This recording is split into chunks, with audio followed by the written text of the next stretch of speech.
बिस्मिल्लाहिर्रहमानिर्रहीम। आज के इस लेक्चर में आपको खुशामदीद। आज हम डिस्कस करेंगे क्वार्टाइल और इसके बाद डिसाइल्स और परसेंटाइल्स। तो फर्स्ट ऑफ ऑल क्वार्टाइल की definition, when the observation are arranged in increasing order then the value that divides the whole data into 4 equal parts are called quartile। First of all आप इसको increasing order में भी arrange कर सकते हैं और decreasing order में भी अरेंज कर सकते हैं, ये आप पे डिपेंड करता है। उसके बाद वो वैल्यू जो कि डेटा को 4 इक्वल पार्ट्स में डिवाइड करेगी वो क्या कहलाएगी? क्वार्टाइल। यहाँ पे छः मीन्स नंबर होंगे, 1 2 3 रैंडम नंबर होंगे कि हम क्वार्टाइल 3 तक ले सकते हैं, Q1 Q2 एंड Q3। उसके बाद क्वार्टाइल ऑफ अनग्रुप डेटा इतनी इंपॉर्टेंट नहीं है क्योंकि हमने फाइंड आउट करना सीखना है तो हम इसे करेंगे। क्वार्टाइल ऑफ अनग्रुप डेटा को फाइंड आउट करने के दो मेथड है, मैं आपको दोनों समझा दूंगा। फर्स्ट ऑफ ऑल ये फार्मूला है size of j into n+1। This is n+1 not n+11, this is n+1 divided by fourth. Quartile में आपके पास क्योंकि ये वैल्यू को 4 इक्वल पार्ट में डिवाइड करता है, 4 इक्वल पार्ट में डिवाइड करते हैं, इसलिए हमने क्या लिया?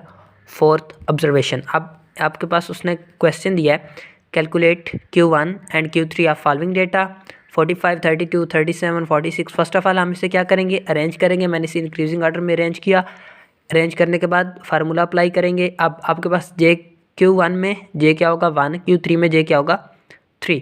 और इसी तरह n total number of observation 1 2 3 4 5 6 7 8 and 9। So n 9 1 9/4 + 1, this is 2.25 + 1 and 2.2 + 1। इसको हम 3 भी लिख सकते हैं, थर्ड भी इधर हम थर्ड लिख सकते हैं।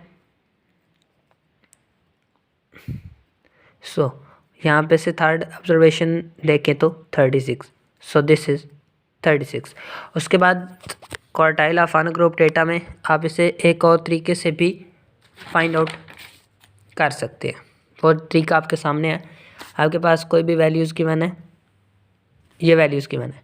फर्स्ट ऑफ ऑल डेटा को अरेंज करेंगे, अरेंज कर दिया, उसके बाद फार्मूला लगा लिया। फार्मूला सेम है लेकिन डिफरेंस सिर्फ इतना है कि हमने वहाँ पे 3 लिख लिया था, लेकिन यहाँ पे ये जो 25th है इसको हम 2 + 0.25 और थर्ड -2। अब थर्ड और 2 का क्या मतलब है? 2.25 means that the values are complete and the 2 values are complete. के इस टर्म का मतलब होगा हमारे पास कि 2 वैल्यूज़ तो हमारे पास कंप्लीट हो चुकी, 2 वैल्यूज़ आर कंप्लीट, लेकिन जो थर्ड वन है वो स्टार्ट हो रही है। और वो थर्ड वन कहाँ से स्टार्ट होगी? 3 - 2 से। वो वैल्यू ये वाली वैल्यू होगी। तो अब हम थर्ड टर्म देखते हैं। थर्ड टर्म हमारे पास क्या है? 4 और सेकेंड क्या है? 2। सो थर्ड की जगह पे 4 पुट कर दिया और 4 - 2 इट्स मीन 2। सो 2 + 0.25, तो क्वार्टाइल हमारे पास क्या आ गया? ये हमारे पास गिवन क्वार्टाइल आ गया।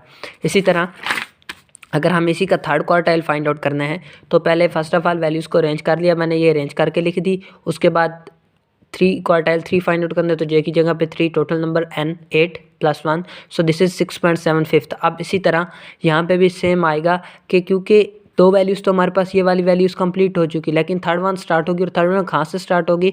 7 से 6 के दरम्यान, क्योंकि ये 0.75 है। सो डेट्स वाई 7 वैल्यू हमारे पास क्या है? ये हमारे पास 7 वैल्यू थी और ये हमारे पास 6 वैल्यू थी, तो हमने 7 - 6 लिख दिया। So this is our quartile. उसके बाद क्वार्टाइल फॉर ग्रुप डेटा को डिस्कस करेंगे हम।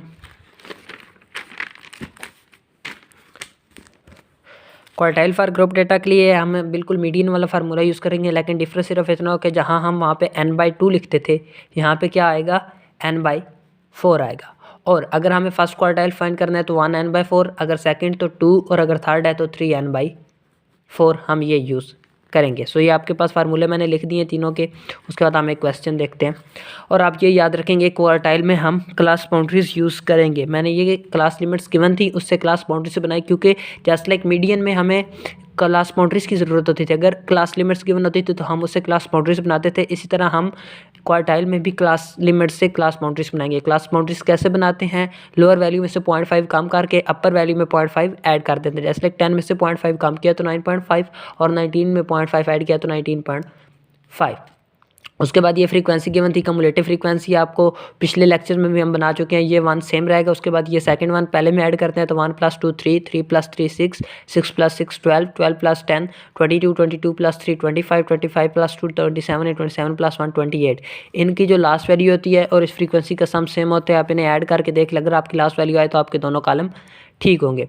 उसके बाद हम यहाँ पे फर्स्ट क्वार्टाइल फाइंड आउट करेंगे। अगर फर्स्ट क्वार्टाइल होगा तो n के साथ 1 आएगा, तो ये क्या आ जाएगा n/4। अगर यहाँ पे थर्ड क्वार्टाइल होता तो हम क्या लिखते हैं 3n/4। अब यहाँ पे सिर्फ n/4 है तो हम n लिखेंगे और 4 ओवरऑल कितनी फ्रीक्वेंसी का सम 28, सो 28/4 7। अब हम कम्युलेटिव फ्रीक्वेंसी में देखेंगे कि 7 कहाँ लाई करेगा। अब देखें ये 3 से 6 के दरमियान तो 7 नहीं होगा, और ये 12 और 6 के दरमियान ही 7 होगा। 6 इसलिए नहीं सर्कल किया क्योंकि 7 6 से ग्रेटर है, सो इस वजह से हमने ये 12 वाला कॉलम सर्कल कर लिया और इसको हमने क्या नाम दे दिया Q1 का। अब इसमें L क्या आएगा 39.5।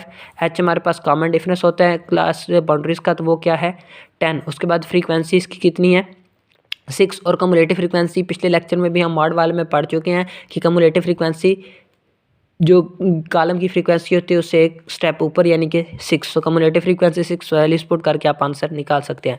अगर हमें यहाँ पे Q3 फाइंड आउट करना है तो सिर्फ डिफरेंस इतना होगा कि जहाँ पे n/4 लिखा था वहाँ पे 3n/4 आ जाएगा। तो यहाँ पे हम क्या लिखेंगे 3n/4, और ये 3n कितना था हमारे पास 28 / 4, सो ये 7 और ये 21 हमारे पास आ गया। अब हम कम्युलेटिव फ्रीक्वेंसी में से 21 देखेंगे तो वो 22 और 12 के दरमियान लाई करेगा, तो 22 वाला कॉलम सर्कल कर दिया और मैंने इसको Q3 का नाम दे दिया। अब L कितने आ गई हमारे पास, L लोअर वैल्यू होती है तो वो 49.5 आ गई।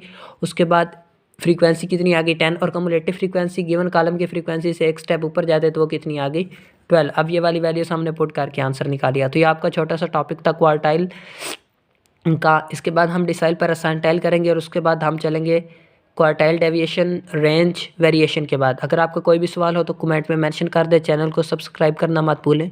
शुक्रिया।